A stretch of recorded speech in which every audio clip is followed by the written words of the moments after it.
Jumpa lagi dengan saya, Willy The Rooms, di The Sinners Channel. Sebab rancanganku bukanlah rancanganmu, dan jalanmu bukanlah jalanku. Seperti tingginya langit dari bumi, demikianlah tingginya jalanku dan rancanganku dari rancanganmu. Aku sanggup melakukan segala sesuatu, tidak ada rencanaku yang gagal. Percayalah kepadaku, aku tahu rancanganku bagimu.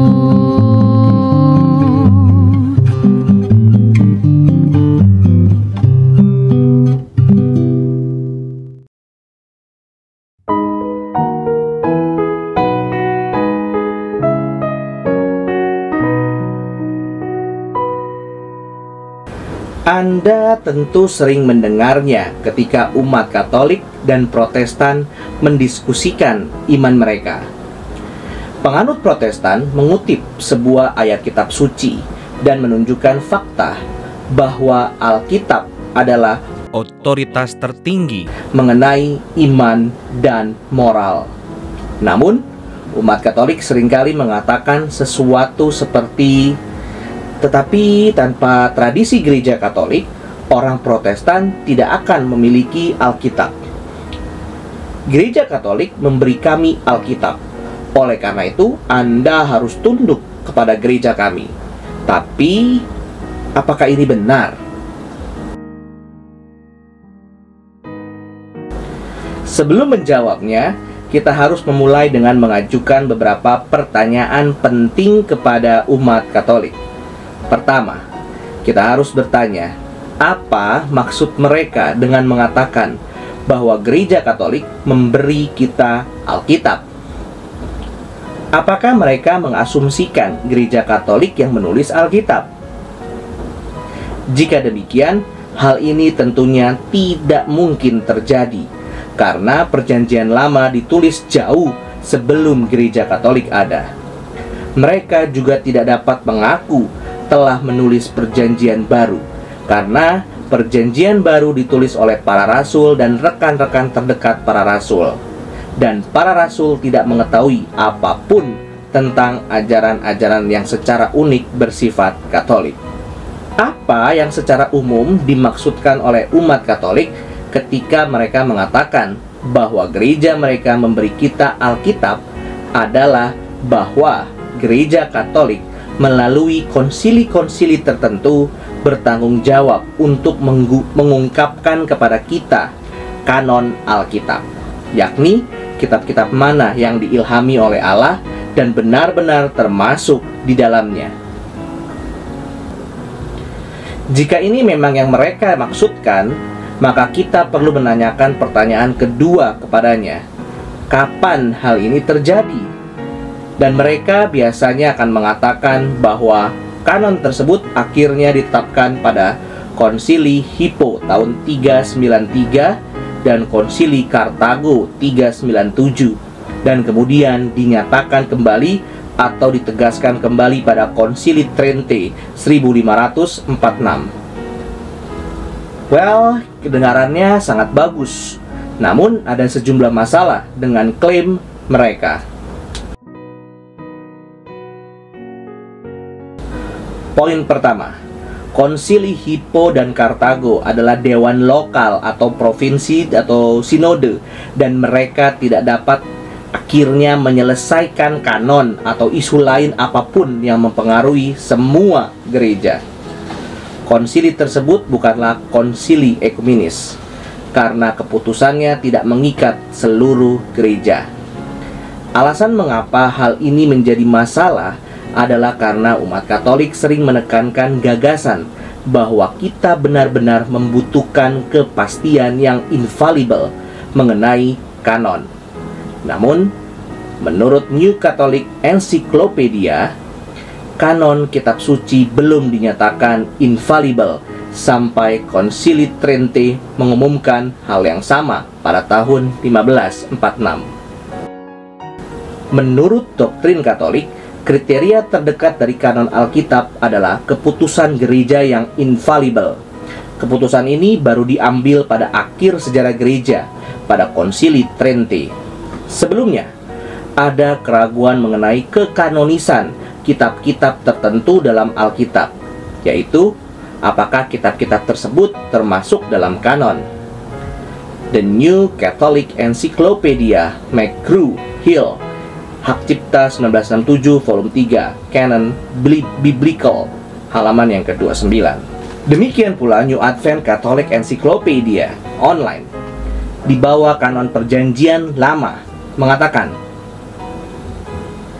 dekret-dekret Tridentine, yaitu dari Konsili Trente, yang menjadi asal muasal daftar buku-buku di atas adalah pernyataan pertama yang infalibel dan secara efektif diumumkan mengenai kanon yang ditujukan kepada gereja universal.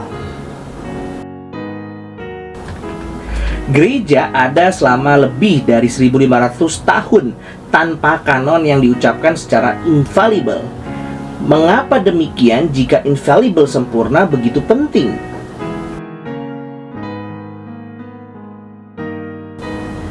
Poin kedua, lebih buruk lagi bagi umat Katolik, kanon yang diberikan oleh Konsili Hippo dan Kartago tidak sesuai dengan kanon yang diberikan oleh Konsili Trente.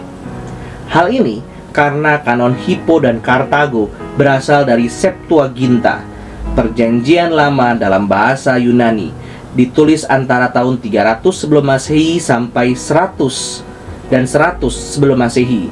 Sedangkan Konsili Trente secara khusus menyebutkan penggunaan kanon Vulgata atau terjemahan Latin karya Hieronymus, ditulis tahun 382 sebelum Masehi sampai 405 Masehi. Tetapi jika seseorang tidak menerima sebagai suci dan kanonik kitab-kitab tersebut secara keseluruhan dengan seluruh bagiannya, seperti yang biasa dibaca dalam gereja Katolik dan sebagaimana terdapat dalam edisi Vulgata Latin kuno, dan dengan sadar dan sengaja menentang tradisi-tradisi tersebut di atas, biarlah dia dikutuk atau dianatema. Konsili Trente, sesi keempat. Masalahnya adalah kedua kanon tersebut memuat kitab yang disebut satu Esdras. Namun, satu Esdras sebelumnya berbeda dengan yang ada di Konsili Trente. Bagaimana kita mengetahui hal ini? Menurut tabel di New Catholic Encyclopedia, satu Esdras dalam Septuaginta setara dengan 3 Esdras dalam Vulgata. Dan secara spesifik dikatakan, Konsili Trente secara definitif menghapusnya dari kanon. New Catholic Encyclopedia, New York, McGraw-Hill, 1967, volume kedua, Bible, 3 halaman 396 sampai 397. Dengan penekanan yang ditambahkan. Jadi, Trente menyatakan 3 Esdras dalam Vulgata atau 1 Esdras Septuaginta tidak kanonik, tidak termasuk dalam Alkitab, dan karena itu dihapus dari kanon. Jadi, jika kitab ini dihapus dari kanon oleh Trente, pastilah kitab ini sudah ada di sana beberapa waktu sebelumnya. Hal ini karena kanon tersebut sudah ada sejak konsili-konsili sebelumnya, misalnya Hippo, Kartago, dan lain-lain. Jadi, menurut pengakuan gereja Katolik sendiri, kanon sebelumnya berbeda dengan kanon Trente, karena kanon tersebut memiliki kitab tambahan. Jadi, gagasan bahwa Trente menerima dan menegaskan kembali kanon konsili sebelumnya adalah salah. Untuk mengkonfirmasi hal ini dengan sumber Katolik lainnya,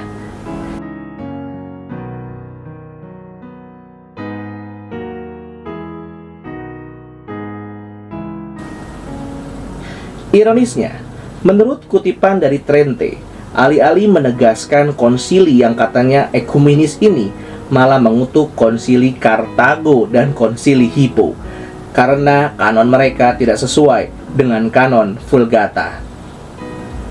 Jadi, bagaimana jika umat Katolik berkata, "Oke, jadi Gereja Katolik memberi kita Alkitab, yaitu kanon yang benar di Trente, bukan di Kartago dan Hippo." Lalu kenapa?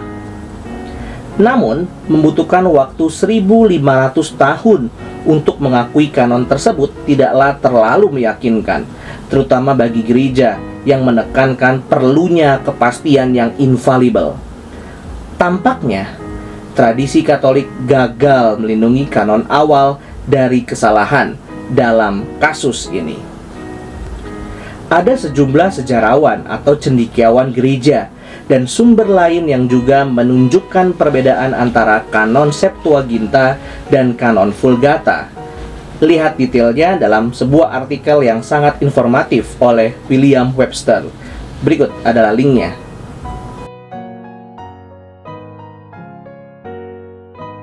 Poin ketiga, Alkitab Protestan berisi 66 buku, 39 dalam Perjanjian Lama dan 27 dalam Perjanjian Baru. Alkitab yang diklaim Gereja Katolik telah diberikan kepada kita berisi 7 kitab Perjanjian Lama lebih banyak daripada Alkitab Protestan dan beberapa ayat tambahan dalam kitab Daniel dan Esther. 7 kitab tambahan ini oleh umat Katolik disebut kitab Deuterokanonika. Orang-orang Protestan biasanya menyebut kitab-kitab tersebut sebagai apokrifa dan tidak menganggap kitab-kitab tersebut diilhami. Namun, umat Katolik menganggapnya sebagai kitab-kitab yang diilhami. Namun, ada beberapa masalah dalam buku-buku ini yang hanya akan kita bahas secara singkat. Yang pertama, kitab-kitab ini tidak diterima oleh orang-orang Yahudi, dan orang-orang Yahudilah yang paling mengetahui kanon tersebut karena merekalah yang menulis Perjanjian Lama. Kedua, beberapa dari buku ini mengandung kesalahan sejarah dan geografis. Apakah kita benar-benar mau menerima inspirasi kitab yang bahkan tidak bisa diandalkan dalam urusan duniawi? Yang ketiga, beberapa buku mengajarkan doktrin-doktrin yang bertentangan dengan kitab suci lainnya. Yang keempat, ada sejumlah orang sepanjang sejarah gereja yang menyangkal inspirasi dari kitab apokrifa. Salah satunya adalah Jerome, orang yang menerjemahkan Alkitab Vulgata yang dianut oleh Gereja Katolik. Lalu ada Kardinal Katolik Cajetan yang menentang Martin Luther dan ajarannya juga percaya bahwa apokrifa tidak boleh digunakan untuk meneguhkan masalah iman, tetapi hanya untuk membangun. Kita juga dapat menyebutkan Paus Gregorius Agung, Athanasius, Uskup Alexandria, dan banyak lainnya yang percaya bahwa setidaknya beberapa dari kitab-kitab apokrifa tidak bersifat kanonik. Bahkan, New Advent Catholic Encyclopedia Online mengatakan mengenai para bapak gereja di abad pertengahan dan sikap mereka terhadap apokrifa. Hanya sedikit orang yang secara tegas mengakui kanonisitasnya di bawah kanon Perjanjian Lama. Untuk informasi lebih lanjut mengenai apokrifa, kita dapat melihat tautan link William Webster yang sudah saya kasih sebelumnya. Poin keempat, jika Gereja Katolik benar-benar memberi kita Alkitab, lalu mengapa begitu banyak ajarannya bertentangan dengan kitab suci atau tidak dapat ditemukan di halaman-halamannya? Misalnya, doktrin seperti pengakuan dosa kepada seorang imam, kelahiran dan kehidupan Maria yang tidak berdosa, pengangkatan Maria ke surga, indulgensia, purgatori, the treasury of merit, jabatan paus, berdoa kepada orang-orang kudus, dan lain-lain. Menariknya, kita tidak dapat menemukan satupun dari hal ini di dalam Alkitab yang mereka klaim telah diberikan kepada kita. Poin kelima, dalam hal penipuan spiritual, kebohongan yang paling berbahaya adalah kebohongan yang mengandung sejumlah kebenaran yang tercampur di dalamnya. Dan itulah yang terjadi di sini.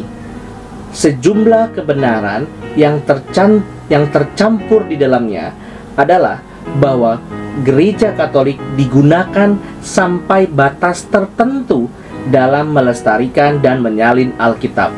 Namun, gereja Katolik tidak memberi kami Alkitab. Tuhanlah yang melakukannya. Itu adalah firman-Nya yang diberikan kepada umat-Nya. Perjanjian Lama diberikan melalui para nabi Yahudi, dan Perjanjian Baru diberikan melalui para rasul dan rekan-rekan dekat para rasul. Gereja Universal Perjanjian Baru hanya mengakui kitab suci yang diilhami. Gereja tersebut tidak menciptakan atau menetapkannya. Itu hanya digunakan oleh Tuhan dalam mengidentifikasi kanon. Namun rupanya sebagian umat Katolik percaya bahwa jika Tuhan memakai seseorang, maka kita harus tunduk total kepada mereka. Namun, hal ini tidak logis atau harus terjadi karena Tuhan dapat menggunakan siapapun atau apapun, baik atau buruk, untuk melaksanakan kehendak-Nya. Tapi ini hanya membuktikan bahwa Tuhan itu berdaulat. Tuhan telah menggunakan seekor ikan paus, Yunus 1 ayat yang ke-17. Lalu seekor ayam jantan, Matius 26 ayat 74-75. Dan bahkan seekor keledai dalam Bilangan 22 ayat 22-34 untuk melakukan kehendak-Nya. Namun itu tidak berarti bahwa kita harus melakukannya. Tunduk pada paus, ikan paus, ayam jago, atau keledai, bukan? Tuhan juga bisa menggunakan orang jahat untuk bernubuat. Yohanes 11 ayat 49-52. Namun, apakah kita diharapkan untuk menyerah pada mereka? Menyerahkan diri kepada mereka? Oh, tentu tidak. Tuhan bahkan dapat menggunakan iblis untuk melaksanakan kehendak-Nya. Ayub 1, 6 ayat 6-12, Ayub 42 ayat yang 10. Namun apakah ini berarti kita harus taat kepada setan?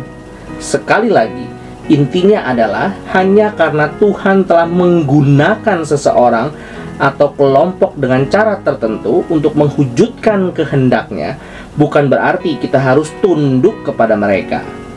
Kita hanya boleh tunduk pada orang atau gereja yang ajarannya sesuai Alkitab atau Alkitabiah. Penalaran sesat yang sama ini juga mengharuskan kita untuk tunduk pada Yudaisme, agama orang Yahudi, termasuk tradisi non-Kristennya. Karena Tuhan menggunakan orang Yahudi untuk menulis dan melestarikan 3/4 dari Alkitab yang kita miliki saat ini, yaitu Perjanjian Lama.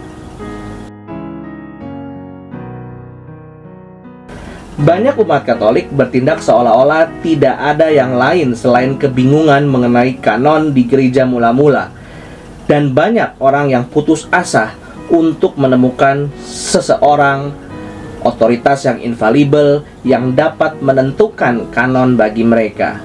Kemudian, gereja Katolik turun tangan dengan dewan mereka dan menyelamatkan situasi tersebut. Atau setidaknya itulah yang ingin mereka percayai oleh banyak umat Katolik. Namun ternyata tidak demikian. Oke, jadi dari mana kita mendapatkan Alkitab kalau bukan dari gereja Katolik? Menuntut jawaban atas pertanyaan seperti siapa yang memberi kami Alkitab sebenarnya menyesatkan. Tidak ada satu orang atau kelompok pun yang bertanggung jawab memberikan Alkitab kepada kita. Sama seperti kitab-kitab Perjanjian Lama, sedikit demi sedikit dikumpulkan selama bertahun-tahun oleh umat Allah yang mengenali Roh-Nya yang bergerak dalam diri para nabinya dan akhirnya menuliskannya. Hal yang sama juga terjadi pada para rasul dan Perjanjian Baru. Itu adalah proses bertahap yang melibatkan banyak orang percaya seiring berjalannya waktu. Dan sama seperti orang-orang Yahudi yang mengakui kitab suci Perjanjian Lama tanpa otoritas yang tidak dapat salah, hal yang sama juga terjadi pada orang-orang Kristen mula-mula. Meskipun konsili-konsili itu membantu sampai batasan tertentu untuk mengkristalkan kanon dalam pikiran orang-orang Kristen mula-mula, konsili-konsili ini sebagian besar hanya menegaskan kitab-kitab. Sekali lagi, hanya menegaskan kitab-kitab yang sudah diterima secara luas. Mereka hanya berusaha membuatnya secara resmi atau official. Meskipun ada keraguan mengenai beberapa kitab yang pada akhirnya akan dimasukkan ke dalam kanon, terdapat konsensus umum di kalangan umat Kristiani mengenai sebagian besar kitab tersebut. Hanya sedikit saja yang benar-benar diperdebatkan. Dikatakan bahwa sebenarnya seluruh perjanjian baru dapat direproduksi hanya dari tulisan para bapak gereja Anti-Nicene, mereka yang hidup sebelum konsili Nikea pada tahun 325. Jadi, gereja mula-mula sudah mengenal kanon kitab suci pada saat ini. Sejujurnya, gereja Katolik, yaitu gereja Roma, memang mempunyai peran dalam melestarikan dan menyalin kitab suci seperti yang telah saya sebutkan sebelumnya. Namun, ini tidak berarti bahwa Alkitab berasal dari mereka. Dampak dari sebuah ini sangat serius dan luas jangkauannya ketika umat Katolik mengatakan bahwa gereja Katolik memberi kita Alkitab. Mereka pada dasarnya mengatakan bahwa gereja ini beserta tradisinya adalah otoritas terakhir dan bahwa kita harus tunduk kepada mereka. Mereka menyiratkan bahwa Alkitab mendapatkan otoritasnya dari gereja tersebut, dan hanya mereka yang mempunyai otoritas untuk menafsirkan dengan benar. Namun, hal ini tentu saja tidak benar. Gereja Universal mengakui tulisan-tulisan yang diilhami. Namun, kitab suci tidak diilhami oleh gereja, namun diilhami oleh Allah. 2 Timotius 3 ayat 16 sampai 17. Sekedar mengenali sesuatu atau kanon tidak sama dengan bertanggung jawab atas keberadaannya. Alkitab tidak lagi berhutang keberadaannya kepada gereja Katolik, seperti halnya gravitasi berhutang keberadaannya kepada Sir Isaac Newton. Gagasan bahwa gereja Katolik memberikan Alkitab kepada dunia adalah satu lagi klaim sombong, namun kosong, yang datang dari pihak Katolik. Kita harus bertanya-tanya, berapa banyak klaim gereja Katolik yang perlu diungkap sebagai klaim palsu sebelum umat awam Katolik di bangku gereja dapat mengungkapkannya? Berapa banyak klaim berlebihan dari para pemimpinnya yang harus ia tanggung sebelum ia dapat melepaskan diri dari belenggu gereja Katolik? Mudah-mudahan sangat sedikit.